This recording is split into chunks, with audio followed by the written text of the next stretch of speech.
Welcome to the 2024 Traveller Mayday Mayday event. I'm your host, Frank Succardi from Cyborg Prime Games.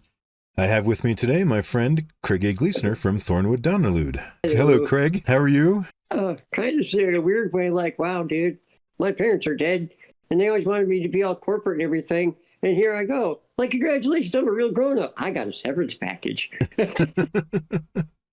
I was hoping you'd get the gold watch instead. Oh, well.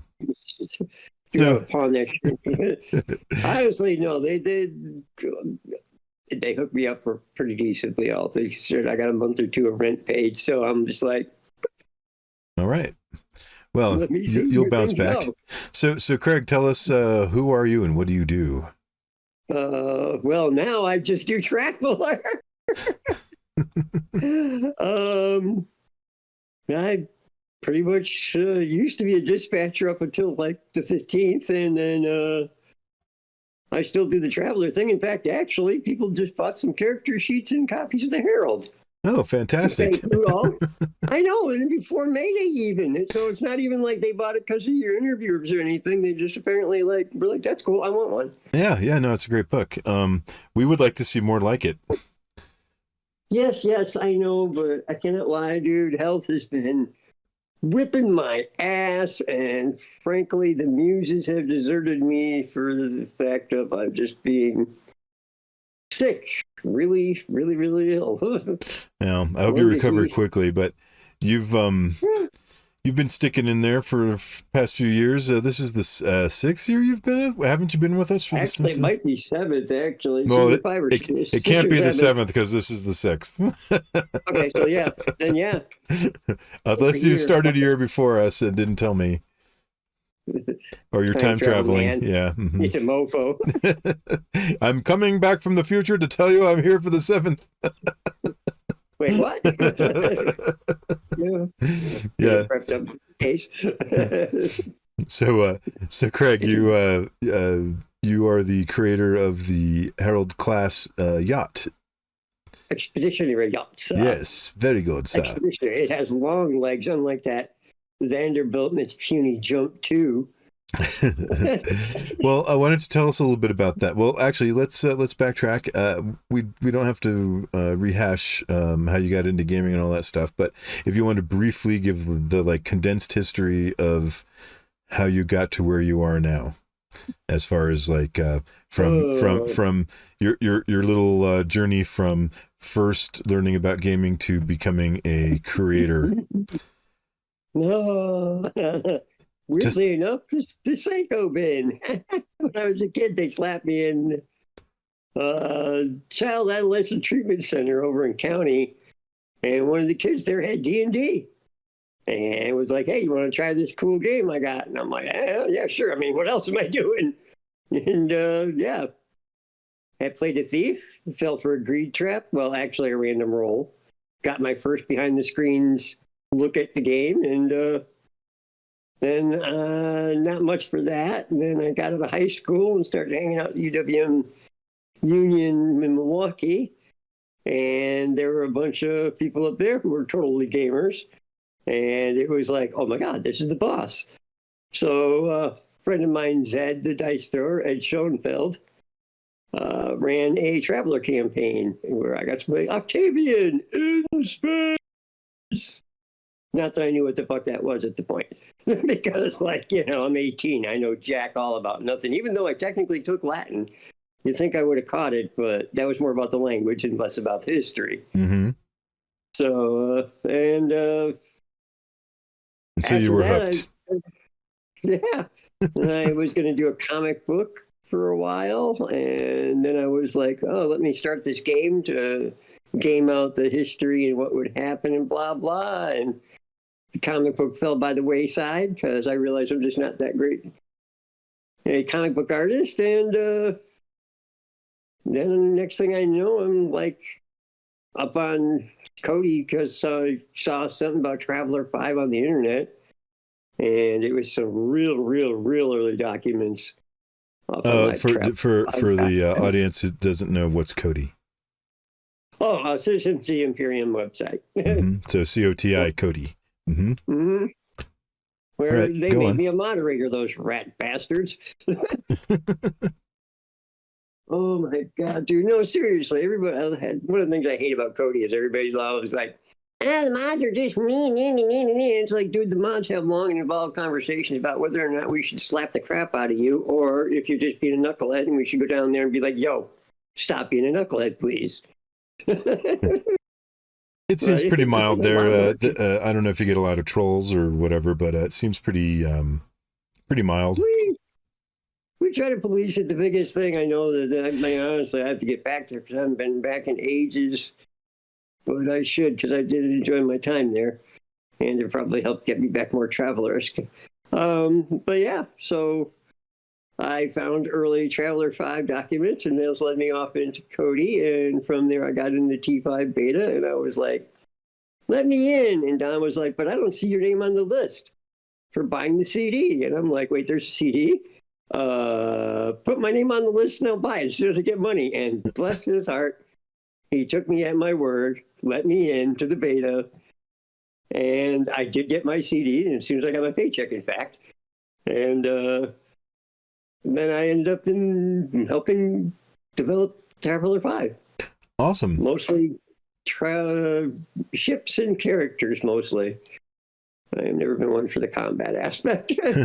Is that why you chose to use the Traveller 5 to design the Herald?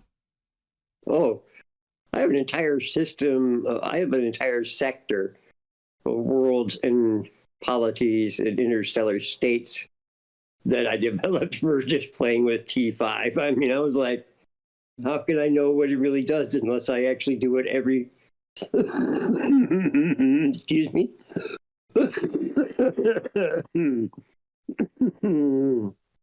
No worries. Whatever. The benefits of not going live. Hey. Mm-hmm. But yeah, I basically created an entire sector for the game just to see what the rules would do and what kind of crazy things would happen. And a bunch of my friends helped, and my friends are why you can teleport black globes, in fact, because they got in the rules and they were poking around. They're like, about this black globe, yeah? They're like, it says it's a barrier, right? Yeah, huh? Yeah, but over here in teleportation, it says in big bold letters, bypasses all barriers. So what's to stop us from teleporting past the black globe? And I was like, don't know. I'm going to have to ask Mark. So a friend of mine made what we called the Moonbuster shotgun with the earliest version of gun maker, because it had like geosynchronous orbit range, and it was like, and did like 10d6 of damage, and like, what? No. And we found out you couldn't create a motorcycle, or we didn't figure out how to do it properly. But yeah, so me running games for my friends, who mostly being D&D types, very nicely helped me out by, doing the usual player thing of throwing monkey wrenches in all my plans. Right. That sounds like it must have been fun. I didn't get to participate in that. It was like a community sourced, not community sourced, but there was a lot of community input and feedback for the development of that. Mm-hmm. Now, Mark tends to, as far as I can tell, run more like the Villani than the Solomani when it comes to dealing with decisions and stuff. He definitely seeks a lot of input. Mm-hmm. So, I mean, I know we got into, me and Don had a running argument about ACS, and he just wanted it to be high guard formulas. And I'm like, no, book two is important to some of us, because some of us never liked working with them goddamn formulas. There's no heart in it. I want my plug and play. Give me my type A hull, my type B drives, And so I'm happy to say that that's there. Because truthfully, on the other hand, I mean, when it comes to battle class ships, I'm like, then, yeah, formulas make a lot more sense, because you're dealing with hundreds of thousands of tons. But the average player ship isn't that damn big. You should be allowed to tinker with it. Mm-hmm. And so that's why we got that still left. But Traveller 5 is an awesome toolkit of, like, you can build any kind of thing. I mean, Mark was super thorough with it. It's a ginormous book.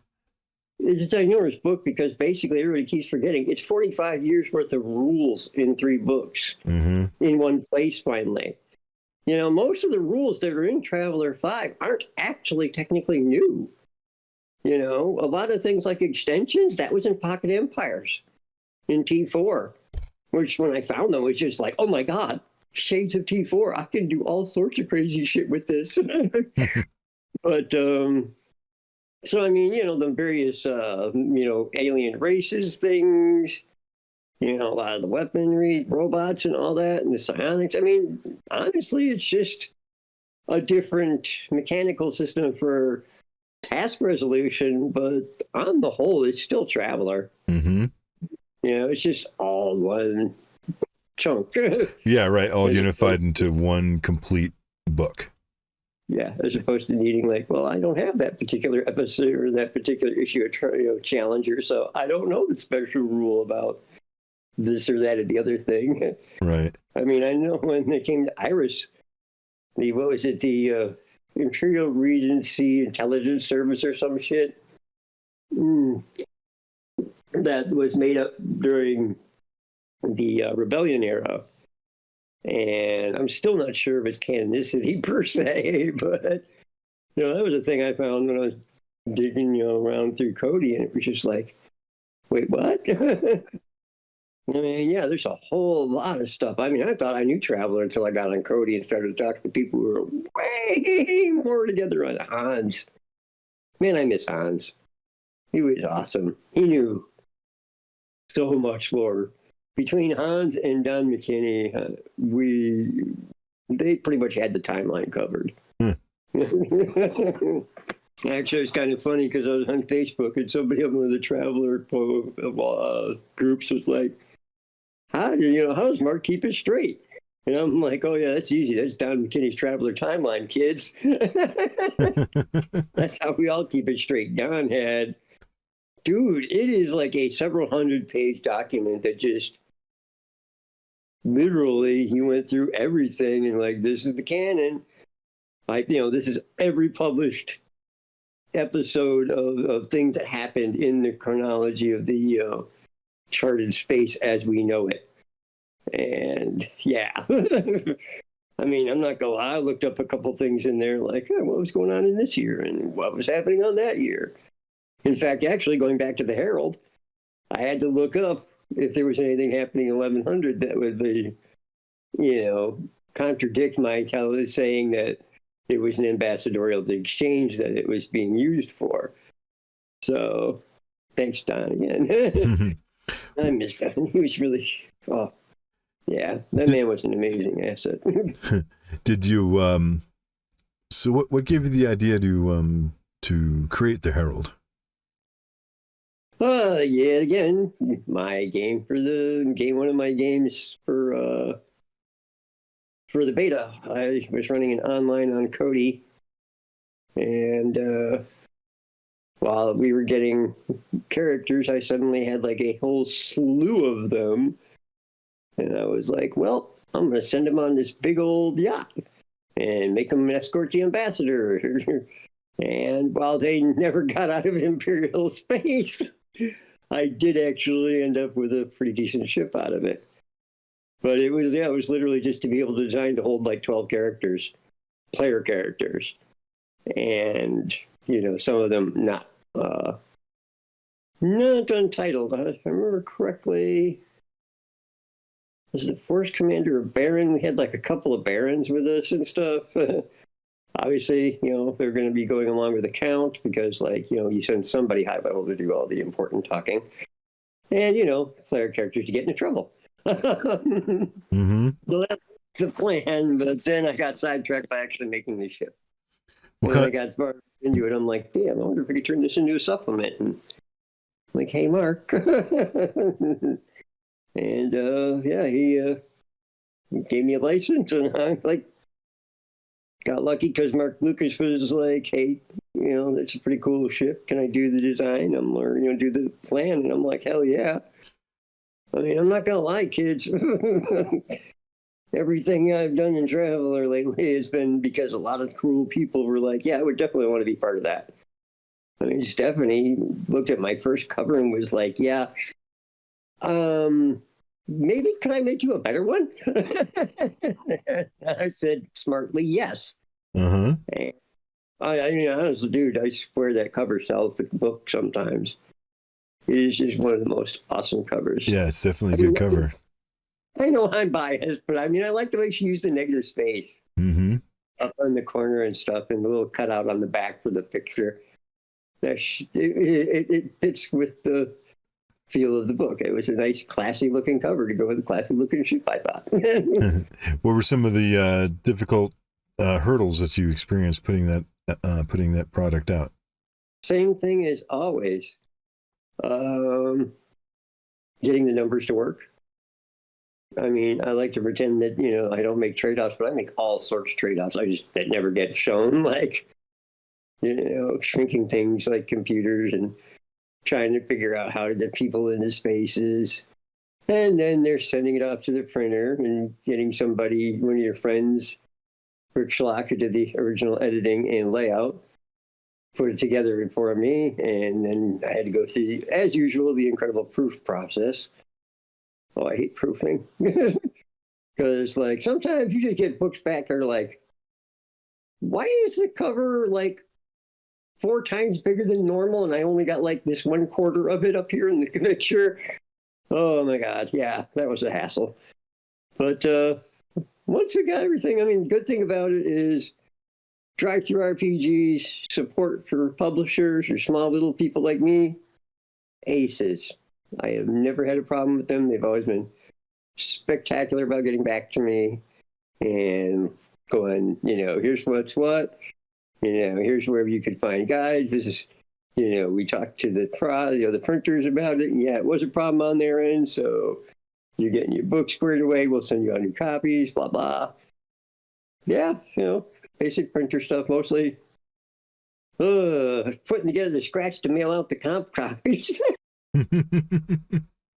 Because, like, you know, both of the artists of that book live in England, so, or the UK, so I had to ship that across the pond, which I don't know why, but every year I put those books up, somebody from the UK gets one.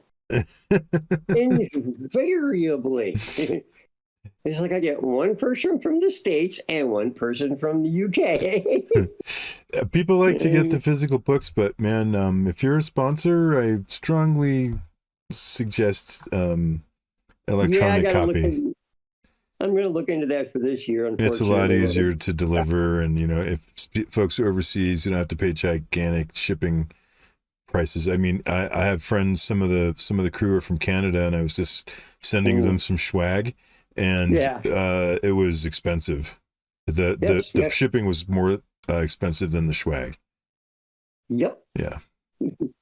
But that was the point. The point was it's a hand-signed special copy. You know? Yeah, no, it definitely has. So even when I become Traveller famous after I die, you know, they can sell it on eBay for like $20 more. I'll never sell mine. Well, you know, we're all going to die eventually. So, I mean, it would be nice to think that generations of generations kept our books around, but yeah, who knows? Hundreds of years from now, it might be excavated from a archaeological site and enjoyed by the future. Yeah, no, for real. That being said, though, honestly, truth be told, if I do croak it before I get any of the rest of my projects finished, just I want the people who have key access to those documents to feel free to finish them and put them out. You know? Don't let them sit unfinished if you think you can do something with it. And I am no longer around to ask. The answer is yes, please. Because honestly, I mean, the truth is, you know, a lot of the greatest stuff I've done has been because other people were willing to put in some help and time. And so, yeah, if I never get around to some of those, but somebody else wants to, and I am not there, you know, this is my blanket, and, you know, yeah, do it. Because pretty much, I mean, I have no heirs or anything like that to worry about. So in the end, it would be, nice that like some of the stuff might be able to still be used by the community. That's thoughtful of you. What am I going to do with it? I'll be dead. Yeah, right. I don't care. That's why I signed my body over for donation. It's just like, I'm going to be dead. What do I need a body for anymore at that point? I'm donating my body to science fiction. Oh my God, yeah. I wish. That'd be kind of cool. It's kind of funny because I got into it with somebody because they were apparently found some bodies in a peat bog up in, I want to say Tennessee, but I don't know if that's right. But somewhere here in the States. And somebody was going off about like, how could they desecrate the dead? And I'm just like, the dead don't care. And then they were like, yeah, well, what if somebody decided to dig up your relatives? And I'm like, I don't care. And also, I think my dad signed his donor card. So I already did.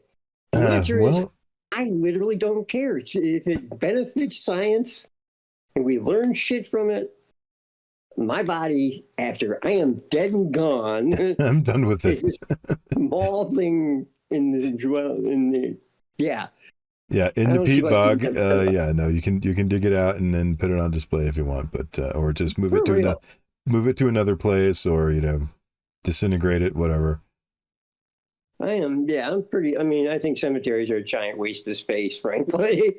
It's like, I know, but like we could use that land. Yeah, I'm down with cremation. I think if you're religious and you believe that a supreme creator created the universe, you shouldn't have any problem putting your ashes back together. For real. That's kind of actually where I'm at with it. Like one of those moments in the Revelation where the God brings all the dead people back. Mm-hmm. So I mean, if it's supposed to be a God who can create a damn universe, I think 1 or 2,100 million bodies shouldn't be a real issue. Especially having the original template online. Right. It's like, oh, humans, yeah, I got a template for those around. Where I can dig that up out of files. So, why don't you tell us how your yacht ship design is different from standard yachts? It's way more well appointed because it's designed for high level people. Schmancy. It has at minimum twice the amount of staterooms as a Vanderbilt or whatever we're calling it. Lady Shalott, I forget. I mean, it's got a couple different names. But the standard Traveller, you get one free with your knighthood. Yacht is kind of small, has super short jump legs, no capability for wilderness refueling. It is rather, if at all, lightly armed. Mine has a black globe and particle accelerator turrets. And psionic armor or something like that? It had a rather solid armor mix, which I might eventually have to get back around to second editioning into proper armor. But yeah, it has a pretty good armor.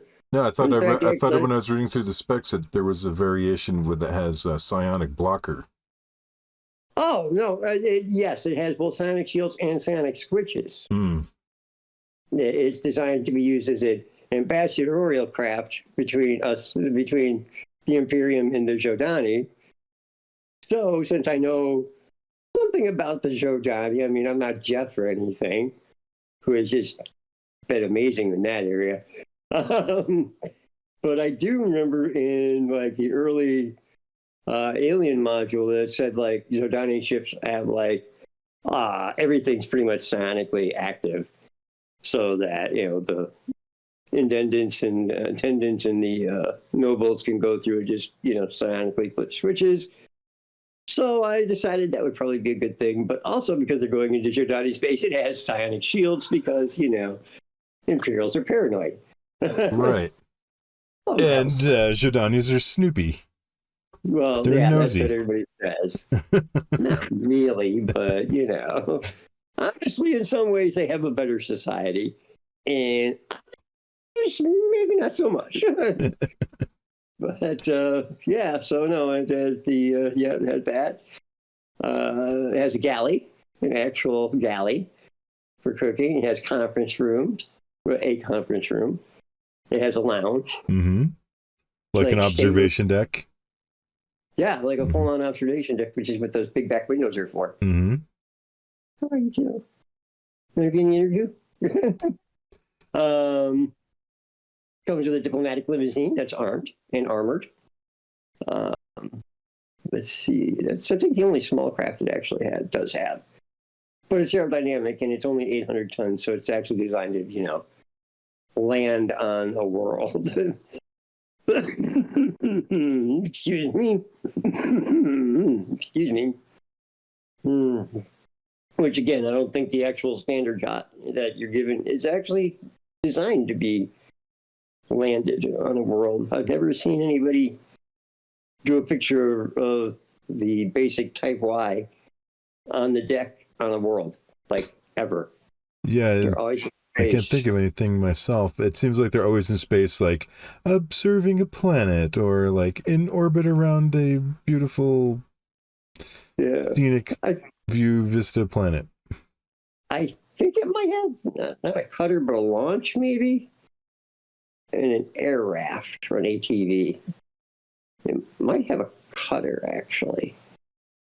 But yeah, it's just. I mean, I'm not gonna lie, a little light on the.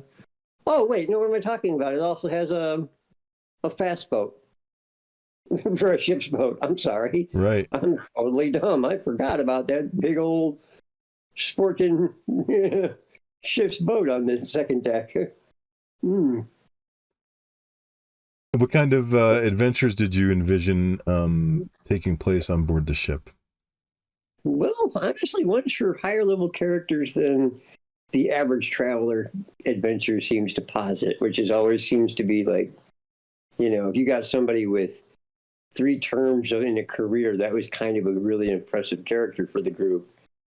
But I don't know. I mean, I've seen other people on traveler boards and Cody and stuff talk about, like, they also tend to go with higher level terms. So it's basically designed for higher level characters than just, knights and barons. Designed for, like, merchant princes and people with marquises and viscounties and stuff. More high level play than you are broke all the time and must do crime. Because that's never been my jam. I'm not a guy who's into, like, let's do crime. I'm like, yeah, no, let's not do crime. You're not a murder hobo in space. Oh, it depends on what game I'm playing. In Starfield, no. Because I like leader shooters, what can I say? But in actually playing Traveller, no, I like the high politics angle of it. I like the history. I like the little machinations and shenanigans that go on. Negotiating treaties or... oh, yeah. Mm-hmm. Yeah. Like I said, trying to settle misunderstandings between peoples. It is predominantly, like I said, it's for diplomats, high-level nobles, large groups. You've got, like, a whole slew of players. Because, let's be honest, that scout ship, if you get more than 4 people, y'all are hot racking it. And nobody wants to hot rack. Right. Especially in Scout, where nobody's got no privacy, nowhere. Whereas, Herald's got like 3 solid decks in it.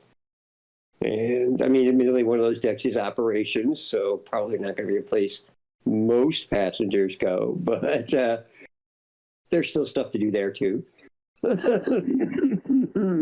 Ooh, excuse me again. So, yeah, it's a showpiece.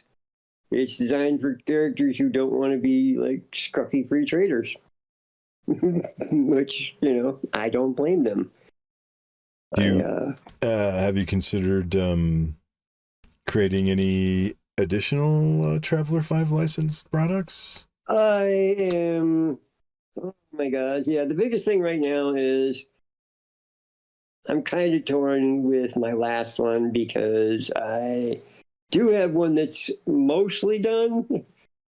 I just had to finish writing up a couple things and working out some, but the next one is my love letter to the unsexy ships, which is the Shackletons, the rescue salvage and mercenary cruiser and refueling barge and cruise ship variants that I've been working on. Honestly, I'm a little unsure about my math on some of those, so I'm like, I think I did it right. But yeah, I got to get done talking to Rob about that one and be like, check my math, would you? Because I'm pretty sure it says this, but I'm not so sure. And I actually got Major B finished up the regiment for me.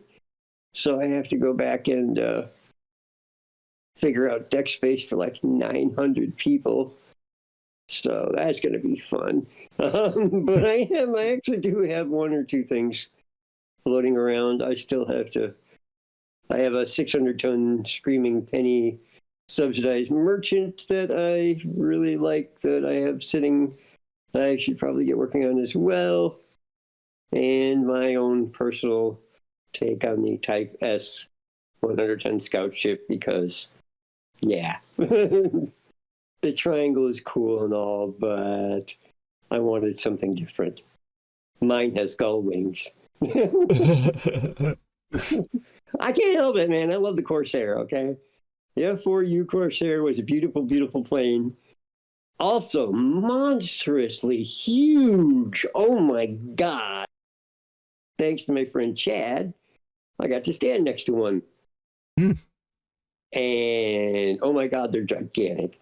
You hear terms like 13-foot propeller blade, and you're like, yeah, huh? Your brain doesn't quite put into how big that's like two extremely tall basket players, dickhead. You know?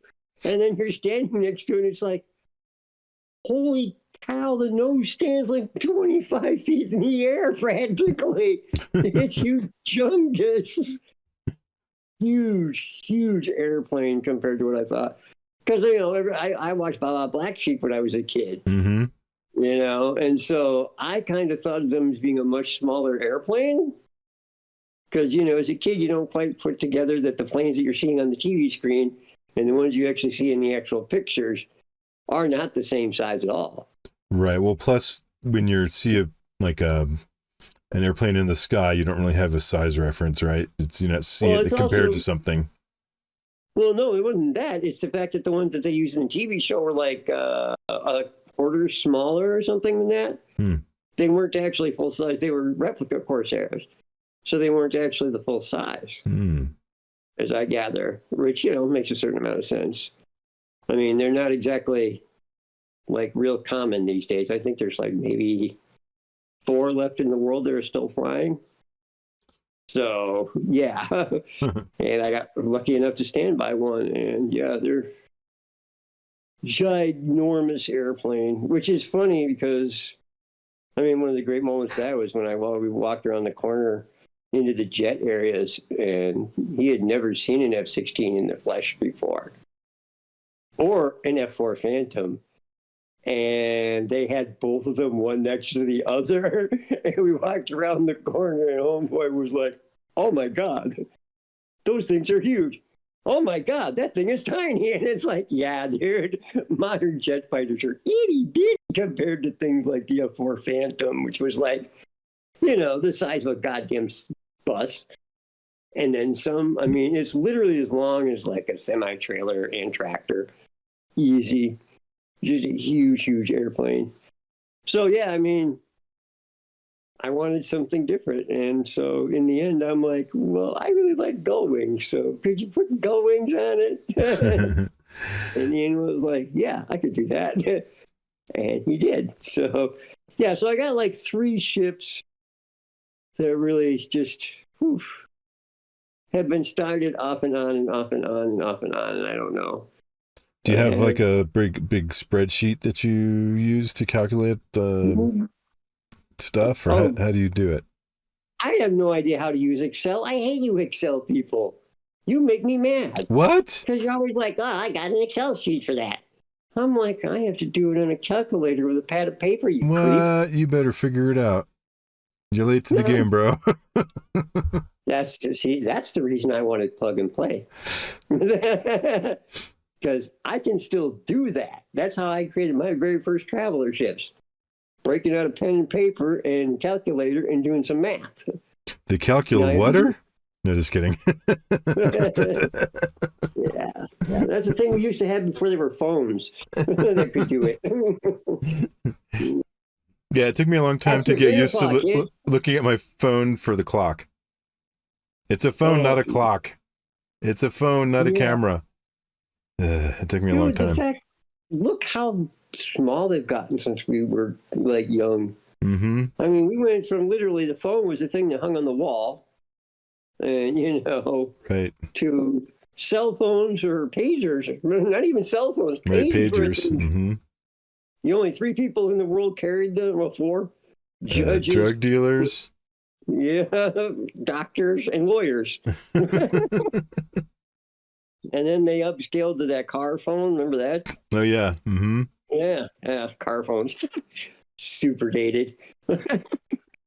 And and now we got like little hand computers that everybody walks around and gets just is completely oblivious to, which is why I always put current Terran tech level at like 8.5. Or is that what a lot of people would say 7.5? You're 8.5? Oh God, dude, look at our computing is almost 9 or 10 now. Look at some of the things we're doing with like quantum computing and stuff. Quantum computing is straight up TLA. I'm sorry, that's a low interstellar technology, in my opinion. But do we have quantum computers, or are they just theoretical? I mean, I've heard about them and how amazing they could be, but I've never heard of anybody building one or what they do with them. Oh, Google's built like 3 of them, I think. One of them for the NSA, I think it was, or one of the defense intelligencies. Really? Agencies, yeah, there's, I think, like between 3 and 6 of them extant currently. Huh. The actual big problem with quantum computing isn't so much the hardware, it is the operating. It's kind of, I mean, one of the things that everybody forgets about the Cray computer was it wasn't just the hardware, it was the hardware combined with their proprietary software that they had designed to take advantage of how they had built their hardware. Right. And so they kind of got that problem going on with the quantum computers is that, because it can do maybe, or, kind of the equivalent thereof, the 102.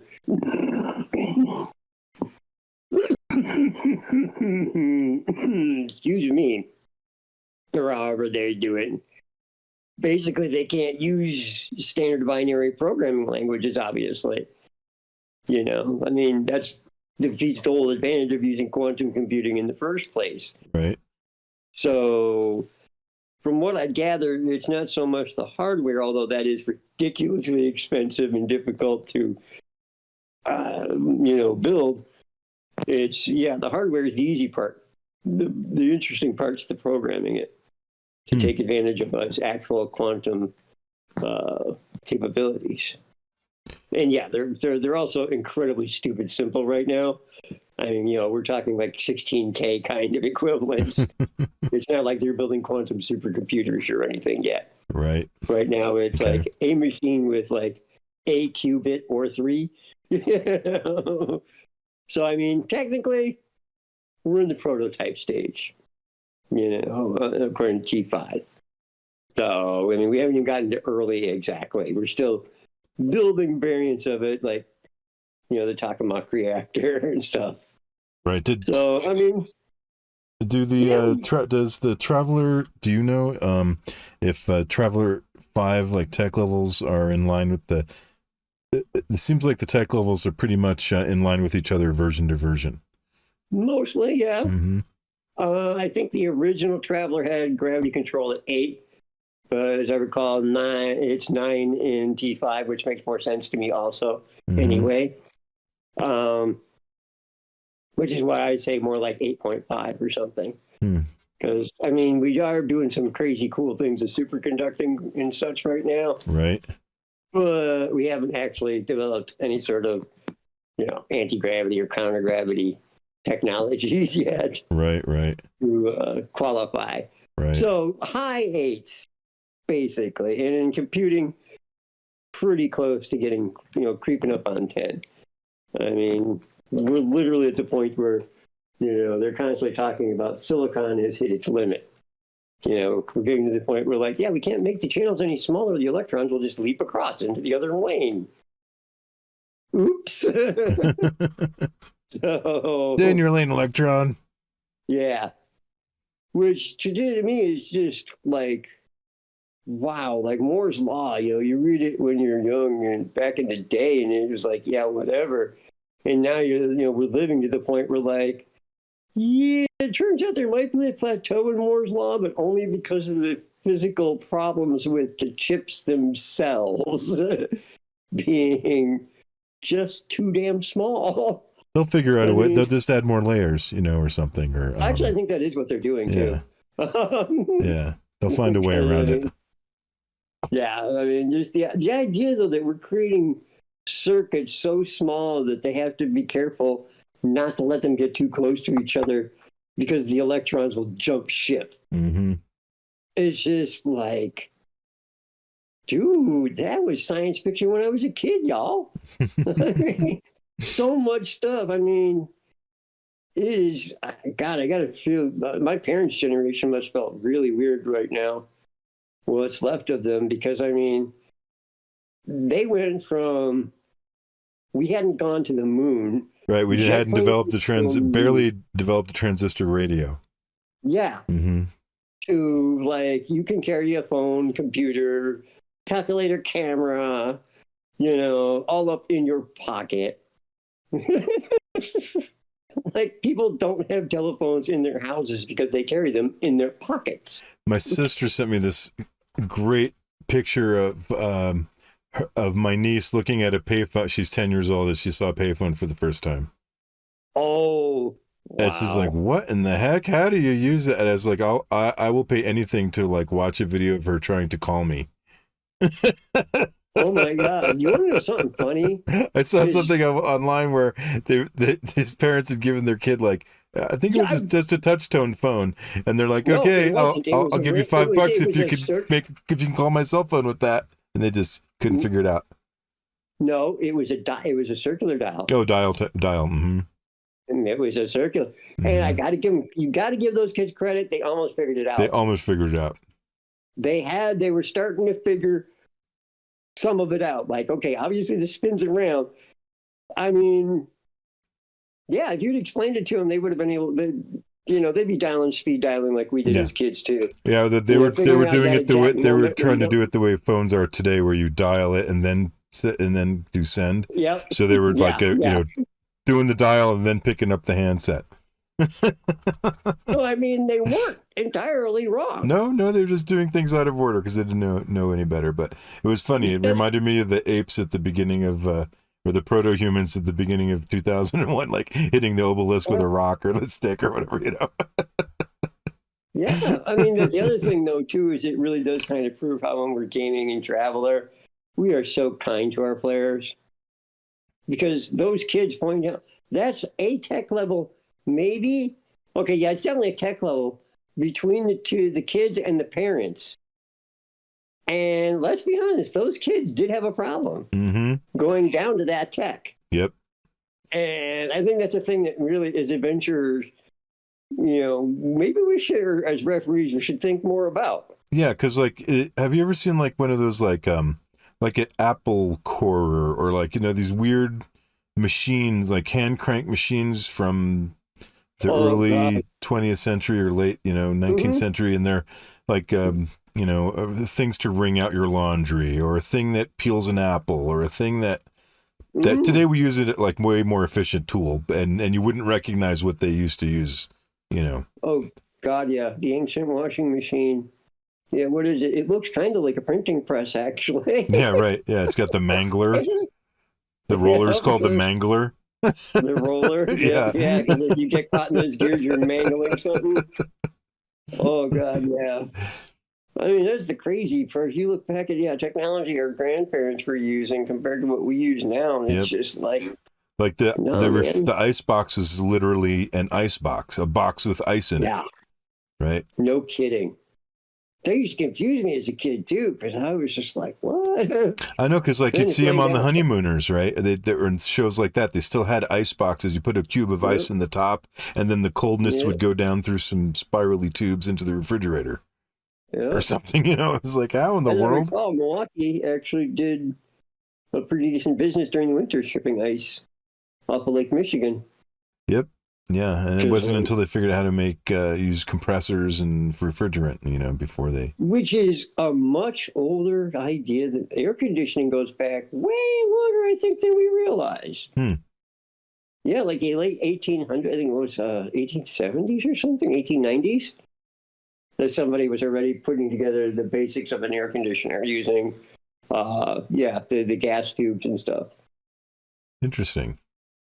Yeah, technology is a weird thing. It's just strange to see it progress firsthand. You know, like we were saying, when I was a kid, we had a dial phone, and it was on the wall and attached with a cable, and the coily thing would get all kinky and unwound and reverse coiled, and and then they had wireless phones, and then wow, that was amazing.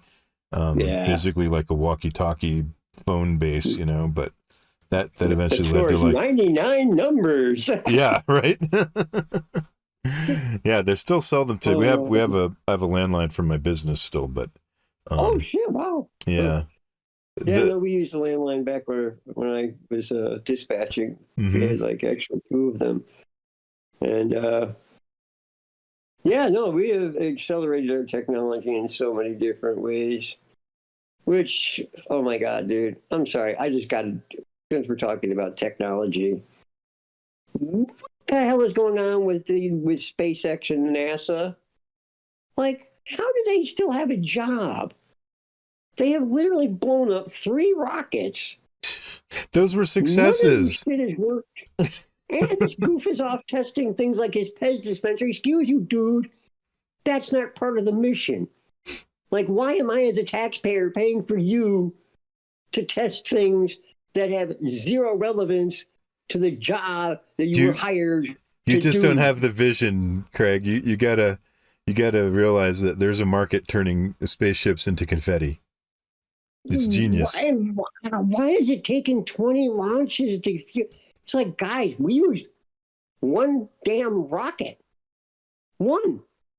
Yeah, it was multi-stage, but that's because we were smart, and we could just dump that mass, and then we save a whole bunch of mass. It works even better now.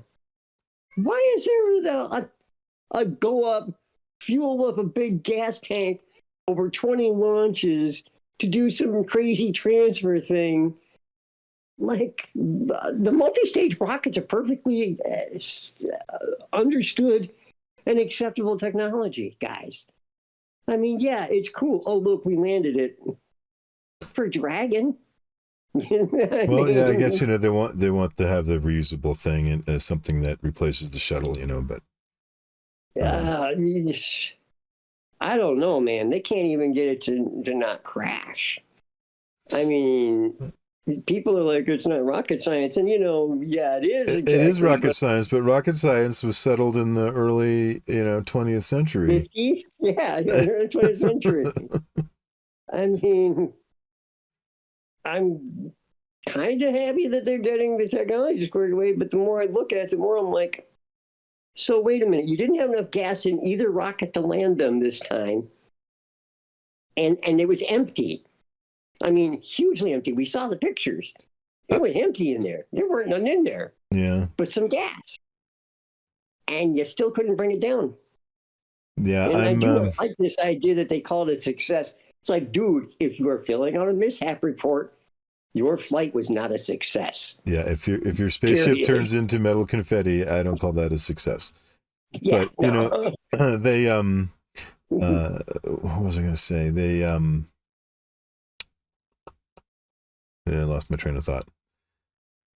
Talking about the Oh, why the yeah, moon. no, I was so disappointed with the recent moon probe because Oh, how do you shoot a probe to the moon and then have it landing sideways? I mean, it like tip over. I mean, I would like to remind you, though, as much as it was a beautiful success and the grand thing, one of the things I love bringing up in Starfield comments where people get whiny about not being able to fly the ship to the ground and stuff is like the only times a astronaut has put their hand on a stick to manually control the craft, bad things were going on already. mm-hmm. Neil Armstrong only hand sticked on the moon, hero that he was, with the assistance of equally heroic Buzz Aldrin. And let's never forget poor Michael up there going, please don't let them die. Please don't let them die. Well, I'm thinking on like Starfield. Why? Okay, some people do complain about it. It's got a lot of complaints, Yes. but hold on a second. I mean, what? How much gameplay is added by flying from space down to the planet? That could take like an hour of flying. And you're just flying down. So why not just skip ahead and be down? There's nothing to be gained in the flying up or down.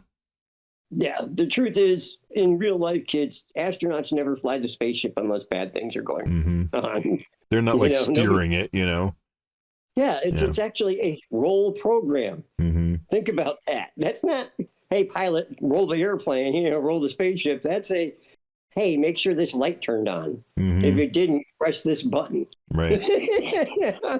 That's really what space travel is. And I think I try to carry that over to my Traveller games because I feel like, we have autopilot now. Of course they would have autopilot in the future. And it doesn't have to be intellectual autopilot. It could just be regular autopilot, and maybe at 0 or 1 so that the ship can at least fly itself up, out of emergencies or from point A to point B as long as nothing gets in front of it, you know what I mean? Or we have self-driving cars now and we have autopilot now. So why of course, we should have autopilot in the future.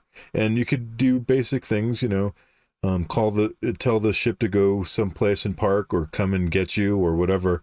And, it doesn't have to be a smart thing. If it gets bamboozled easily, that could be fine, In fact, actually, let's be honest, what we've learned, if anything, from things like autopilots is sometimes they are the problem. Mm-hmm. I mean...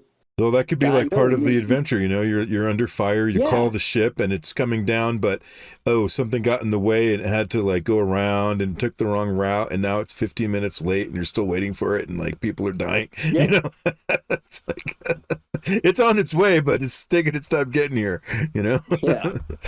But then it could be easily like supplanted by any crew member with a better pilot skill, you know what I mean?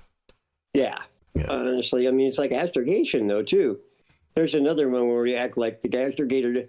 The astrogator mostly has got a really good math degree. Specialty computers and... Yeah, I mean, the truth is most of us plug the tape in. The astrogator makes their roll and hopes they still remember how math works. Mm-hmm. Yeah, and then goes, okay, checks out, Yep. I mean, unless you're actually playing a genuine scout campaign, where you're out on the fringes where that actually would suddenly become a big deal. I mean, when you're jumping into a star system for the first time, the astrogator is going to do a whole lot of work. Jumping from, Fate to Regina is,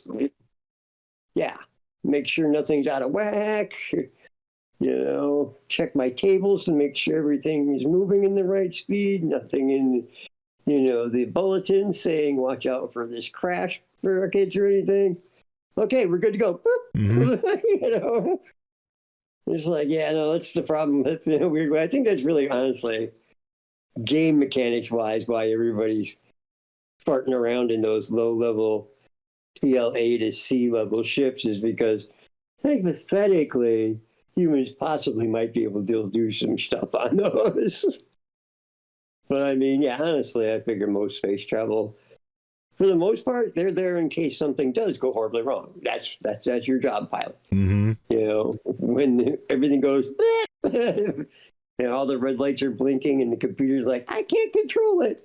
Right. That's your time to shine. Right. And likewise, you know, if the crew is incapacitated, the ship could get you home, or to, you know, someplace and broadcast a distress signal, all hands are down, you know, or something. Or it doesn't have to be like an intellect thing. It doesn't have to be AI on the ship. It could just be like, if nobody reports A-OK in 24 hours, and that means the ship is either abandoned or in some sort of trouble, and to, you know, do the trouble procedure, you know. There's one for you. I just thought about that. I don't think we use a lot, and maybe we should in Traveller. Port pilots.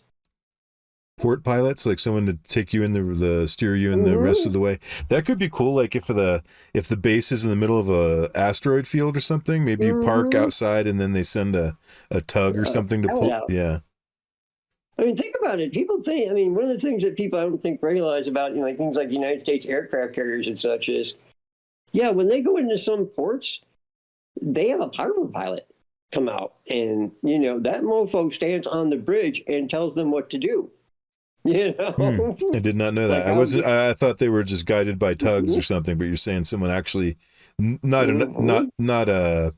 not steering the ship, but they're telling them like which way to go to avoid stuff. Or okay. Yeah, or like there's a pilot will come on board the carrier's, you know, bridge and be like, okay, here's what you need to know. How deep is this thing? What's it trapped? How many tons are you? Yada, yada, yada. Okay, well, we're going to want to make sure to steer like 5 degrees to the port, because if you turn starboard, there's going to be this reef that most ships are going to get past, but your big dumpy butt is going to get stuck on. So, yeah, no, harbor pilots, I think we should... I don't know. I'm thinking maybe that'd be a cool thing to run into. I like the idea, but I don't see players allowing anybody on their ship to personally take control of their ship. Maybe if they had to follow somebody in or something, like a minder, you know what I mean, or like. Won't let anybody on their ship. What do you call a customs inspection, yo? Well, yeah, but they're not taking. Yeah, but they're just looking around. They're not taking control of your ship. I mean. Well, that depends on what their players say when they're doing the inspection now, doesn't it? Says the guy who had one of those go horribly wrong. Right. Oh my God. I have a character. Where's my battle dress? What? All out anarchy, baby. Crew versus Imperial Navy and a couple of Marines. Wow, that went bad fast. Yeah. Cargo inspection, that could be a thing, you know. The one damn time I am like, y'all can have battle dress even. And they didn't even get out of the fort. They got called over for inspection, and somebody decided there was some bad blood, dropped a dime.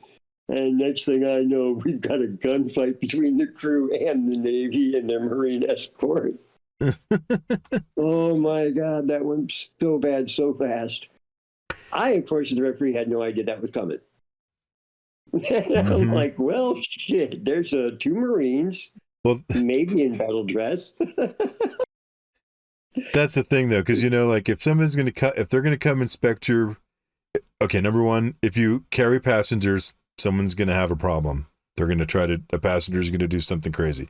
If you're carrying freight, the cargo inspector is going to be and what do we have here? You know, it's like, or you could never get a break. There's always trouble. Or you will have not noticed the very special shipping instructions that it had to be kept at a specific temperature, and now you have fruit all over the bottom of your cargo deck because it went and fermented. Right. Oops. Oh no, that was one of the things I loved about Traveller. I do love about Traveller is those little things where, like, there's lists of things that can go horribly wrong for you. Like, Dale McCoy's 6x6 lists are just chock full of awesome in that regard. Yeah, he's got tons of them. Right. Oh, they're good. And it's like, So, I mean, really, honestly, that's really where your adventure in space travel comes from. There's not so much to flying around. Flying around is to get there. And honestly, I can't lie in Starfield. A, I love how the skill system is set up like Traveller. Oh man, people were salty about that. Why can't I just bribe people? Because you don't have bribery skill, goof. You know? Mm-hmm. It was like, oh my God, that's totally Traveller. Yeah, why can't I bribe them? Ref, Oh, you can bribe. You know, bribery skill? there's handing somebody a 50, and then there's like bribing Mm-hmm. somebody. You know, it's like two Yeah, different and things. the game makes those distinctions, but the truth of that, man, everybody's always like, Todd lied about this, Todd lied about that. Todd, honestly, no, he didn't. You guys weren't just paying attention. He always said from jump, we made little chunks of map, then we slathered them on the planet. Mm-hmm. Did you not hear him tell you that they were individual maps on one big planet, and you would have to go from map to map? Mm-hmm. You know? But no, the one that pissed me off was when he was like, and you can hire people to work on your ship. And I'm like, hell yeah, I don't have to fly the goddamn boat. Toot toot. Hiring a pilot. And I even took that stupid space cowboy Sam Coe, who I hate, on my ship because supposedly he was a pilot. And then I find out, no, he's not. He has a piloting skill which helps you, but he's not going to fly the damn ship. And I realized I'm spoiled. Traveller spoiled me. I am used to having a week of just being able to fart around on my ship and do stuff. Well, the pilot does the piloting. All right, Flyboy, get working. I can't do that in Starfield, and it annoys me because that's what I want to do. I don't want to fly the ship. I want to command the ship. I want somebody in the helmsman position flying for me. Oh my God! I mean, that's the problem. Is the people are complaining about not being able to fly to planet on their own or land their ship on the planet by themselves. And it's like, yeah, because you want to be Luke Skywalker, super ace pilot or some shit. I think people I don't should want to be Johnny Space Pilot. You know, if you want to be Star Wars, go play Star Wars. You know, if you want to, oh my God, yeah. if you want to play Star Trek, go play a Star Trek game. You know, and if Yeah, you want to play Starfield, go play oh, Starfield. Don't compare one to the other because oh my they're God, not yeah. the same version. They're not different versions of the same game. If you They're like just not. No Man's Sky better, go play that. Yeah, I mean, no problems. I mean, I don't like No Man's Sky, frankly. It's a purely aesthetic thing with me. I find No Man's Sky way too cartoony. Mm-hmm. Every time I just look at it, it bleeds in my eyes, and I'm like, no. Yeah. That's just damn bright and shiny. That's how I feel about World of Warcraft. I played it for a month before I realized that weird twitching thing up in the corner was supposed to be a portrait of my guy. Because it's just so cartoony and like looks like Technicolor vomit. Yeah, I mean the thing is honestly one of the things I absolutely adore about Starfield is that cassette futurism. Mm-hmm. You know, it's like kids. I grew up in the '80s. That's like Alien and Outland and shit like that. That's the used future. I was expecting to hopefully live in. Yeah, I guess they're calling that aesthetic like NASA punk or something like that. Yeah, no, yeah. I like Zach Hazard's call for it, which was he called it cassette futurism, which I actually gather isn't even necessarily a term he invented. It's just one he turned me on to. Mm. But is it actually the legit description of the aesthetic that they're looking at, which is, analog switches, computers that are too spectacular. Mm-hmm. There's no AI. I love the fact that there's no alien intelligent life, even though that makes people angry. I think that's the other thing I think most people miss about Starfield is literally this one dude was on the board talking about, or on Facebook yapping about it in the group. Like, I went to the new game plus and I'm super powered and I'm bored. And I'm like, the game literally tells you that was going to happen, dude. It's a plot point in the main story, yo. Are you going to lust after power to the exclusion of everything else? The answer for you, I guess, was yes. I've actually found out, you want to know the crazy thing is? Oh, Bethesda don't ever change. I mean, do though, some ways. Like, treat your employees better. But as far as their games, dude, I love the solitude of it. And I think that's a thing that a lot of these people blaze by, that they're so action-oriented that they don't take the time to just sit and chill and be like, watch a sunrise over a planet because it's dope. Mm-hmm. Watch the animals run around and eat each other because it's dope. I think they're missing that a lot of the game seems to be about solitude, Hmm. about being alone with yourself in the universe. Well, no, you can always be with me, people. But I mean, also, I mean, I've noticed that a lot of Well, you people could have really a computer like girlfriend too, I heard. what? You can have a computer girlfriend though. Like Where? you can date the like characters supposedly. Oh, yeah, Hmm. yeah. I did that to see if I could get anything from it. What I got was a backstory where I'm kind of like, yeah, Sarah, you should really seek some therapy, honey. Also, take some science classes, dummy. You may be a navigator, but you don't know shit about biology, I see. Because I wanted did you do the Terramorph quest yet? No, I honestly can't get down with that game. Okay, fair enough. Yeah.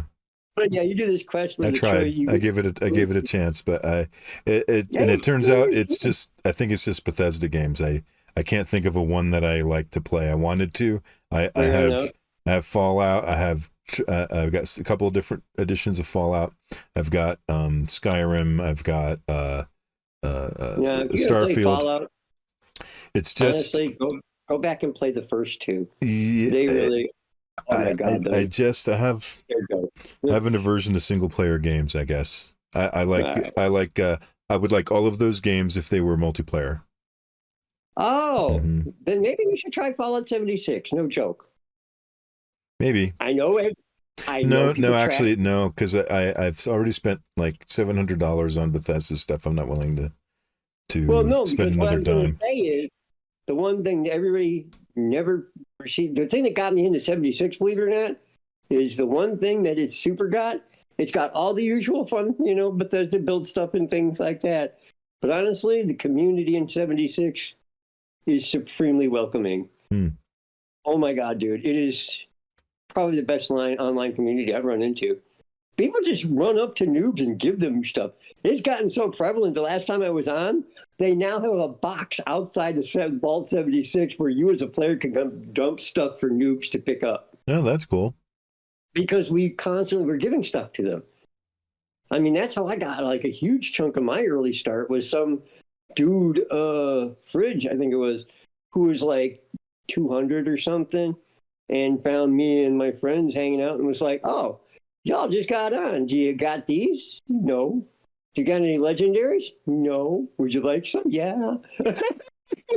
And like, the one thing that I found about that community, it's like so very different from a lot of them is, yeah, they're very, very generous to the noobs. Being a noob on 76 is probably one of the best places to be a noob because, yeah, a lot of us will just like, yeah, dude, I got 100 levels. I can make pretty much anything I want. I mean, it's just getting the resources of the grind. Right. Honestly, the funny thing is, as far as legendaries and stuff, playing Starfield, I put it originally, I was going to do the save scumming cheese with the difficulty slider, where you slide it up to really high difficulty. You go into the cell, and then once you're in the cell, you set the difficulty back down. But because you've already entered the cell, it's already, hit the loot tables and made all its decisions based on your very hard difficulty.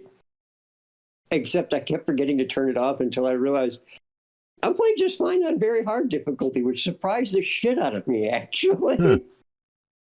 And then because I realized I spend so much time trying to save scum, I'd already picked my character who's an ex-soldier. So I couldn't take thief skills, legit, if I'm role-playing.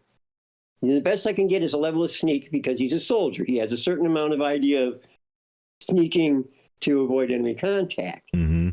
But I can't really justify giving him like hacking and lockpicking and shit, Right. So I decided to keep to that.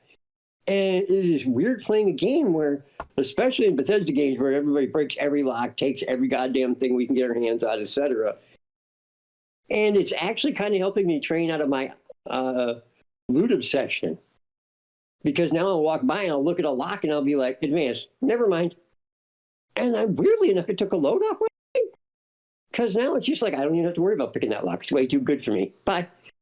And since the loot tables are random, maybe I missed something good, or maybe I just didn't waste a lockpick and all my time doing, to get like 75 credits and a snack. Right. So then I'm like, what if I played the game only on base level?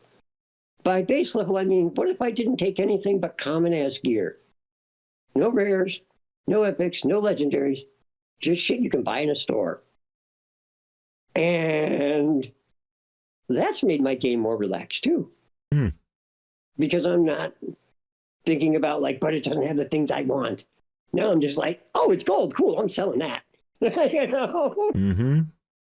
And I don't know. I mean, I am one of those weirdos who I'm hoping when they finally get around to it, they do release survival and stuff because, oh my God, dude. I don't know, man. I can't handle platformers. They're way too Twitch reflex for me. But I am discovering when it comes to role-playing games, I kind of like the survival game, maybe. Which is a thing I did not expect to find about myself. Awesome. All right, let's get back on the topic of we're straying off the path. Sorry. Our astrogation is out of whack. Yeah, well, I only have Astro 1, damn it. And Clearly. maybe I got a waiver because I'm a noble, okay? So yeah, you've got your so I heard you got some time on your hands and you got your this project behind you. And it sounds to me like you're mostly a GM. Oh, yeah. So do you have any plans for like putting out like any adventures or anything or?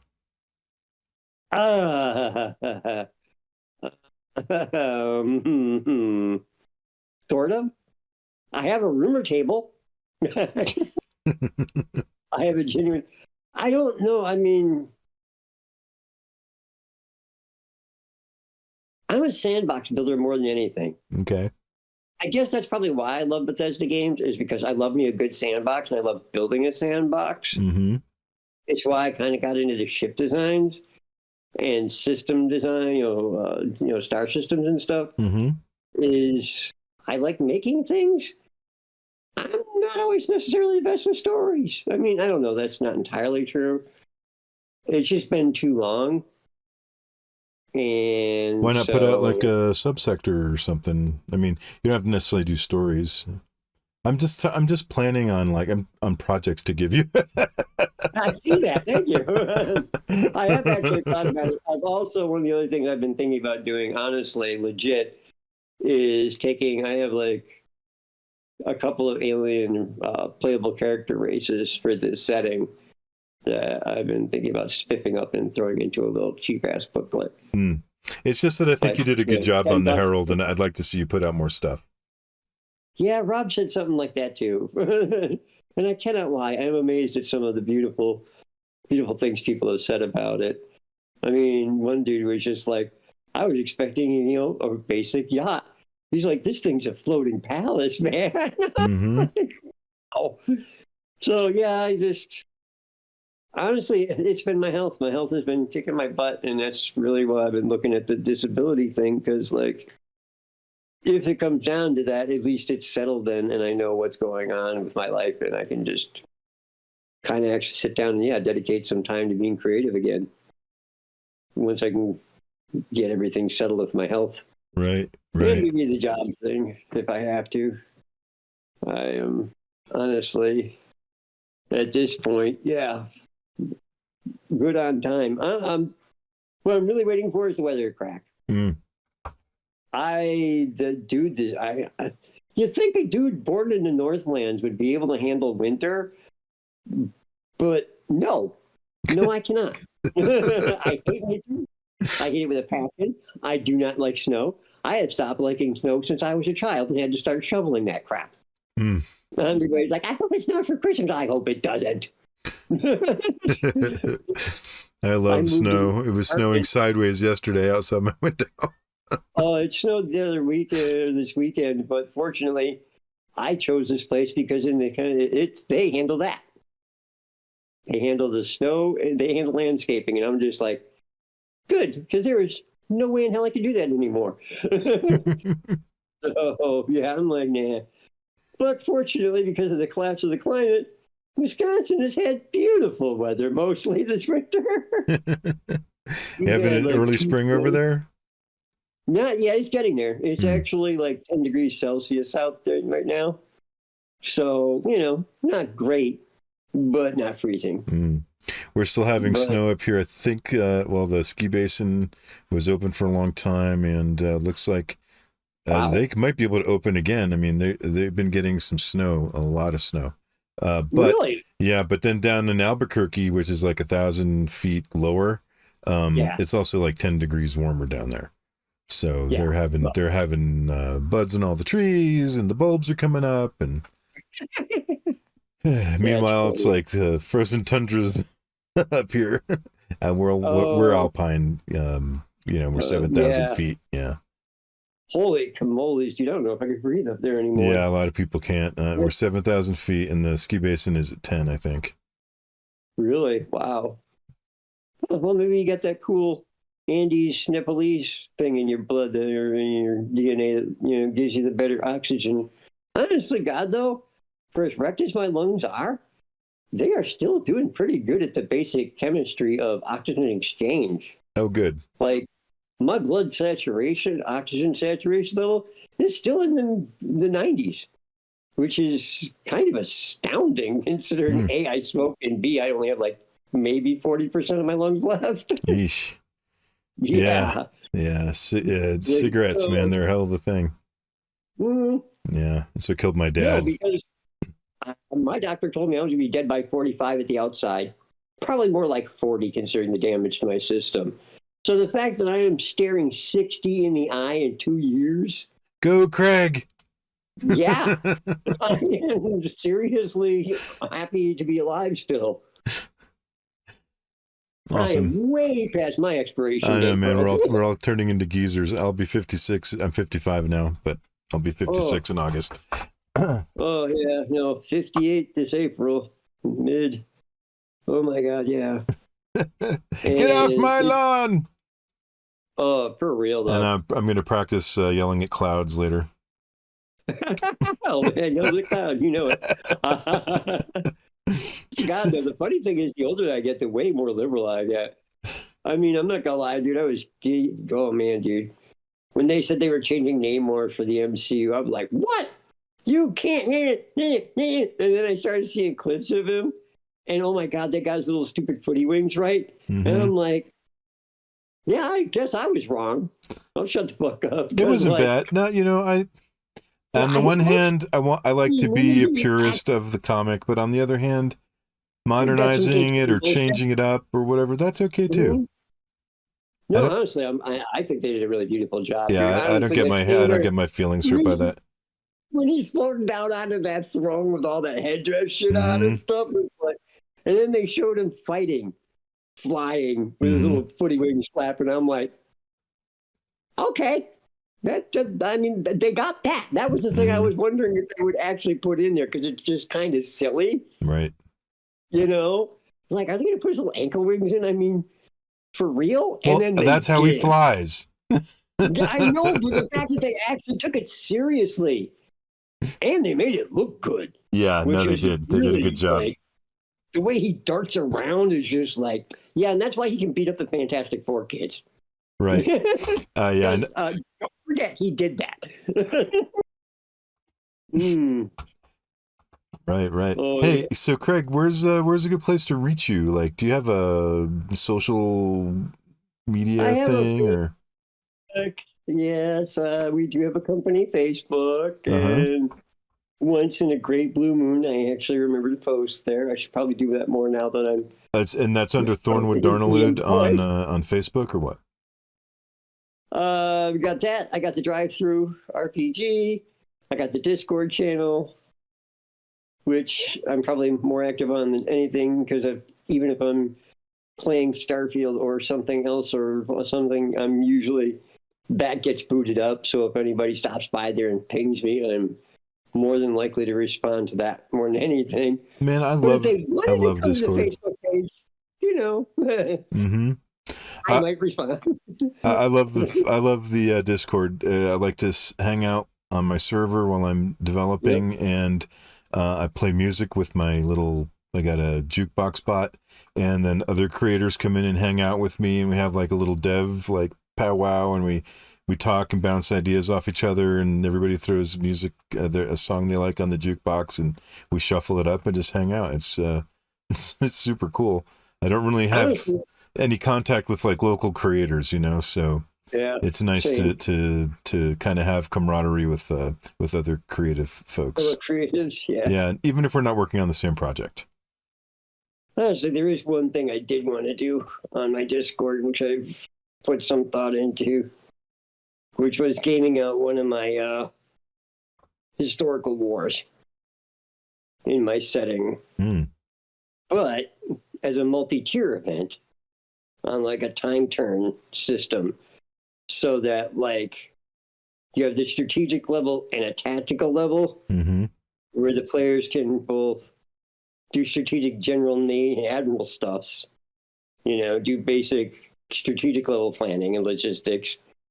And then the game tactical end would be, and now you're on the ground or in the battle, and now you're doing things from there as a player, right, in a more tactical element. Haven't quite got it entirely worked out, but there is a framework started, which is actually on my Discord channel. Yeah, it's a great place to get feedback from your community as well.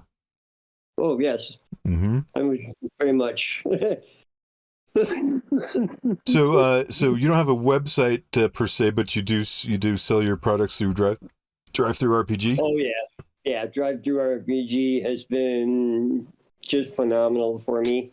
And you can get the Herald in electronic format and hardback. It's got PDF. It's got that beautiful. Love you, kitten.